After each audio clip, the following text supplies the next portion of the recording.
حضور علیہ السلام کی محبت سے معاشرے کے دکھ جو ہیں وہ سمیٹے جا سکتے ہیں۔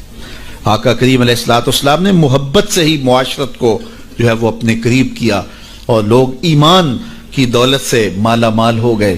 وہ ایک بچہ آیا نا اپنی ماں کے لیے لباس لینے کے لیے، اور پہلے وہ گیا اپنے چچا کے پاس، اس کی ماں بیوہ تھی، اس کا لباس پھٹ گیا تھا اور وہ اپنے چچا کے پاس گیا تو اس نے دھتکار دیا۔ ماں نے اس کو روکا تھا بیٹا نہ جانا، لیکن اس نے کہا کہ تیرے بدن کے اوپر جو لباس ہے وہ بھی پھٹ گیا اور جگہ جگہ سے جسم جھلک رہا ہے، تو میں اپنے چچا سے آپ کے لیے لباس لے کے آتا ہوں۔ پھر جو رویہ اس نے اختیار کیا تو واپس روتا ہوا آ رہا تھا، تو کسی نے راستے نے پوچھا کہ کیا ماجرا ہوا؟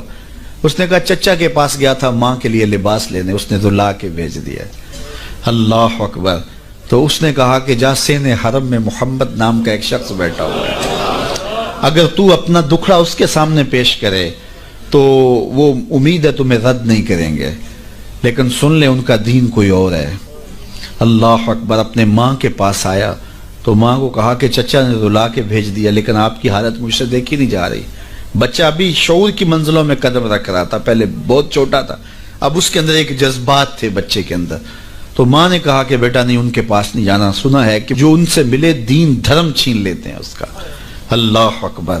تو حضور علیہ السلام کے پاس جانے سے ماں روکنے لگی، لیکن بچے نے کہا کہ امی میں پکا رہوں گا، بتوں کا وفادار رہوں گا، تم اس ٹینشن کو اس پریشانی کو چھوڑ دو۔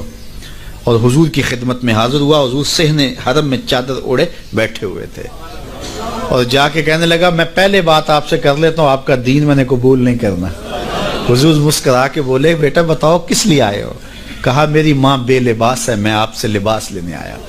حضور نے چادر رحمت اتار کے اس کے کندھوں پہ ڈالی۔ اللہ اکبر۔ وہ واپس آ گیا اور ماں پر حضور کی چادر اڑائی۔ اللہ اکبر۔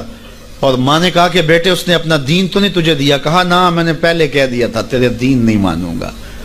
ماں کہنے لگی پتر اس کا دین ماننا چاہیے، یہ جس نے رحمت کی چادر ہمارے سر پہ تان دی۔ اللہ اکبر۔ تیری تک کے ادامہ میں مرید ہو گئے۔ اس بوڑھی عورت کا قصہ بھی آپ نہیں بھول سکتے، جو گھر کا سامان باندھ کے اپنے دروازے پہ بیٹھی ہوئی تھی، اور اس نے سنا تھا مکے میں ایک جادوگر آیا ہے جسے ملتا ہے اس کا دین چھین لیتا ہے، کہیں ایسا نہ ہو کہ کہیں اس سے ملاقات ہو جائے اور وہ دین ہی میرا چھین لے، مجھے شہر چھوڑ دینا چاہیے۔ گھر کے تھڑے کے اوپر سامان باندھ کے بیٹھی ہے۔ حضور بھی گزرے تو اس نے دیکھا تو کہا بھتیجے یہ سامان میرے سر پہ رکھ دے۔ حضور نے سامان اٹھایا، دیکھا تو بوجھل تھا، وزنی تھا، اور بڑھیا کو دیکھا تو کمزور تھی، تو کہا کہ بڑھیا اگر چاہو تو جہاں چاہتی ہو میں خود نہ چھوڑا۔ اس نے کہا اس سے بڑی مہربانی کیا ہوگی؟ حضور نے سامان اٹھایا ہوا ہے اور بڑھیا سے باتیں بھی کرتے جا رہے ہیں۔ تو بڑھیا کو کہا کیوں جا رہی ہے؟ اس نے کہا کہ سنا ہے یہاں ایک جادوگر ہے جو لوگوں کا دھرم لوٹ لیتا ہے، لوگوں کا دین لوٹ لیتا ہے۔ میں نے ساری زندگی بتوں سے وفا کی ہے، میرے آباء و اجداد نے بتوں سے وفا کی ہے، میں چاہتی ہوں دین اجداد ہاتھ سے چھوٹ نہ جائے، آخر اس شہر میں رہتی ہوں کہیں مل نہ جائے۔ خیر حضور نے کچھ نہیں کہا، اس کا سامان نہیں پھینک دیا کہ ٹھیک ہے تم پھر جاؤ۔ سامان اس کا اٹھایا اور جہاں تک اس نے جانا تھا سامان پہنچایا، سامان سپرد کر کے واپس پلٹنے لگے تو اس نے کہا بچے اپنا نام تو بتا دے، لوگ کہیں گے کہ مکہ چھوڑ آئی ہو تو بتاؤں گی ایک جادوگر کے دکھ سے چھوڑ آئی ہوں، تو وہ کتنا برا بھلا کہیں گے شہر مکہ کو کہ جس مکہ سے لوگ نقل مکانی کرنے پہ مجبور ہو گئے، تو میں انہیں یہ بھی بتاؤں گی کہ جس مکے میں جادوگر رہتا ہے اتنا اچھا نوجوان بھی رہتا ہے، تو تیرا نام لیا کروں گی، تیرے قصیدے پڑھا کروں گے۔ تو حضور علیہ السلام مسکرا پڑے، کہا بڑھیا جس جادوگر سے بھاگ کے آئی ہے وہ تیرے سامنے کھڑا ہے۔ اس نے کہا سچ سے آپ ہی محمد ہیں؟ حضور نے فرمایا نام میرا یہی ہے۔ تو اس نے کہا پھر آپ کا جادو میرے پہ چل گیا ہے۔ اللہ اکبر۔ تیری تک کے ادامہ میں مرید ہو گئی۔ لوگوں کی خدمت کریں، بوڑھوں کے کام آئیں، دکھیوں کے کام آئیں، مصیبت زدہ کے کام آئیں۔